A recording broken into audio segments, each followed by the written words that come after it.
Hello बच्चों, let's read the question. The question says at 298 Kelvin, the standard electrode potential for copper, zinc, iron and silver they are given to us. So on the basis of this reduction electrode potential, we have to tell which of the following reaction cannot occur.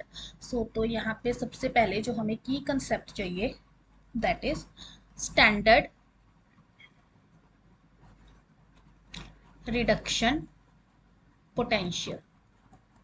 सो अब हमें question में जो जो reduction potential given है हम उनको एक बार लिख लेते हैं. So that they are copper two positive to copper, zinc two positive to zinc, iron two positive to iron and AG positive to AG. So ये हमारे पास है 0.34 volt, this is minus 0.76 volt, this is equal to minus 0.44 volt and this is 0.80 volt. so अगर हम सबसे पहले हमारा A option देखते हैं, सो ए ऑप्शन में हमारे पास जो कॉपर टू पॉजिटिव है वो कन्वर्ट हो रहा है कॉपर में, और जो एजी है हमारे पास जीरो से जा रहा है किसमें, एजी पॉजिटिव में. सो यहाँ पे Ag2SO4 में हमारे पास अगर हम निकालेंगे 2x minus two equal to 0, तो x कितना आ रहा है +1. सो इस केस में हमारे पास अब देखो हम कॉपर और सिल्वर का रिडक्शन पोटेंशियल देखें तो हमारे पास जो रिडक्शन पोटेंशियल है वो सिल्वर का ज्यादा है. सो इसका मतलब हमारे पास जिसका रिडक्शन पोटेंशियल ज्यादा होता है उसकी टेंडेंसी होती है टू गेट रिड्यूस.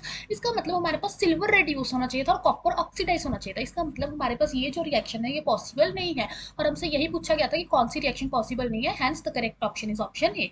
हम एक बार बाकी भी देख लेते हैं. अब देखो बी में हमारे पास क्या है, जो कॉपर है उसकी रिडक्शन हो रही है और जो जिंक है उसकी क्या हो रही है, ऑक्सीडेशन. सो अब देखो कॉपर और जिंक में से अगर हम देखें, सो जो रिडक्शन पोटेंशियल ज्यादा किसका है, कॉपर का है. सो अगर कॉपर का रिडक्शन पोटेंशियल ज्यादा है दैट मींस कॉपर की रिडक्शन होनी चाहिए थी और जिंक की ऑक्सीडेशन. सो ये हमारे पास करेक्ट है. सी में हमारे पास अगेन कॉपर की हमारे पास रिडक्शन हो रही है और आयरन का क्या हो रहा है, ऑक्सीडेशन, क्योंकि SO4 पे हमारे पास 2 माइनस चार्ज होता है. अगेन कॉपर और आयरन को कंपेयर करें तो कॉपर का ही रिडक्शन पोटेंशियल ज्यादा है comparative to iron, means copper की ही रिडक्शन होनी चाहिए थी.